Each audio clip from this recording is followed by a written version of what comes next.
notre rôle en tant qu'éditeur de test, c'est finalement de proposer un éclairage extérieur finalement à travers nos outils, puisqu'on a des outils qui sont par exemple des inventaires de personnalité, comme le SOSI ou le PFPI, qui vont donner des informations sur ce qu'on appelle aujourd'hui les soft skills, c'est-à-dire les compétences comportementales attendues, et qu'il n'est pas forcément facile pour les entreprises de mesurer en interne, de savoir si un individu sera capable de faire preuve de fermeté avec une équipe quand il va être en management, de savoir déléguer, d'être à l'écoute, etc.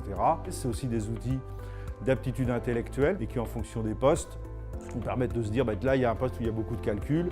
Si l'individu a un résultat qui est positif à l'épreuve numérique, ça veut dire qu'il sera à l'aise avec les chiffres.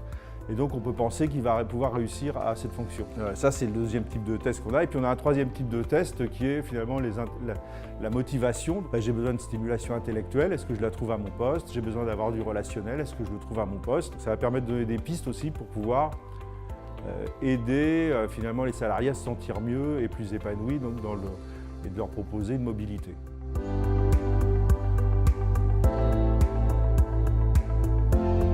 Oui, dans la mesure où on valide aussi que la personne a les qualités personnelles pour le poste, les qualités de raisonnement et finalement aussi la motivation pour que les choses se passent du mieux possible et qu'ils ne soient pas démotivés et déçus du poste au bout de quelques semaines ou quelques mois.